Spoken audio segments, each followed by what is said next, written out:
during that press conference, you said you're determined to get answers to a few questions, especially including why was this particular deputy targeted?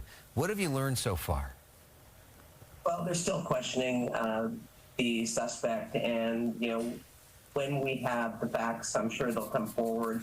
They're building the case right now. I was a little concerned when Phil said if the DA files charges. I don't know if you said it or Phil said it, but everyone's going to be watching how the DA proceeds on this case because what was done was execution of someone who was law enforcement doing their job.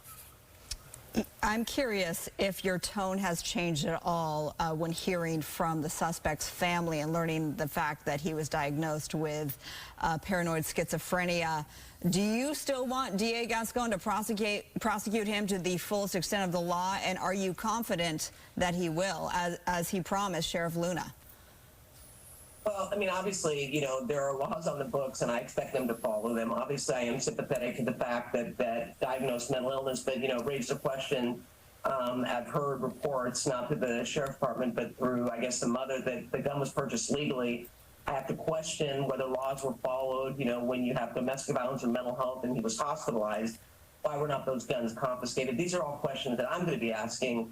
I do have sympathy for that, but it was an act that was done by a coward.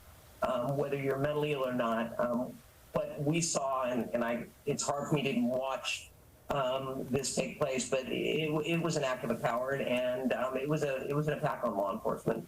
Are you confident? So to be clear then, you still stand as you did earlier today, saying that you want him to be prosecuted to the full extent of the law. Do you expect that he will be? I want him to be. And I have to say, all eyes, this is not just a local issue, this is national, are going to be watching. I think it's important. I didn't write the laws. There are laws on the books, and we have a judicial system that you go through. And I expect the DA to follow the letter of the law as it relates to the murder of sheriff's deputy.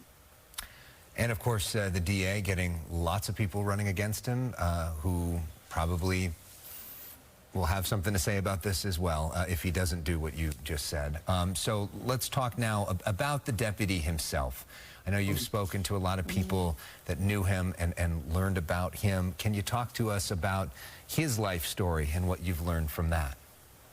Well, what I've heard, and the sheriff said 3 generations, I know people that worked with his father who had nothing but amazing things to say about him. And then his son decides to go into the same profession, and I can tell you, just based on what I saw, spending the time I have up in Palmdale with sheriff's deputies, and then sheriff's deputies from Santa Clarita who knew him because he went to school in Santa Clarita and lived in Santa Clarita, are devastated because this was someone who would be the first to help anybody that needed help, which is why you put on this badge. And so my heart breaks. My heart breaks for his fiance, who was really planning a life with him, and it was taken. And so, this is not going to bring closure, but at least it will allow the family to know that this person is off the street. I mean, I was talking to sheriffs yesterday that were saying, we don't know if he's going to strike again. They know each and every day when they put on the uniform. I've talked to sheriffs that say they get spit at. They have people laugh at them and say, we're going to be out before you even file the paperwork. So, no one has any idea what law enforcement goes through each and every day. But I remind people, these are people that have family members. These are people in our community. And I'm just sick and tired of seeing them beat up, and no one recognizes the sacrifices they make. And it's unfortunate that it took the murder of one of their own to highlight just how difficult this job is today. Before we say goodbye to you, Supervisor Barger, do you still plan to introduce the motion for the $100,000 reward? Absolutely. Tomorrow I'll be introducing the motion. And I know that the Palmdale will, as well as ALADS, the union for the sheriff's deputies. And if, in fact, any persons that brought any information forward, I'll honor my commitment. I was strong yesterday on it, and I'm not going to back up. I'm going to back up my word and bring in a motion tomorrow. Supervisor Kathryn Barger, appreciate talking with you always. Sorry it's under these circumstances. Yeah. Thanks for coming on.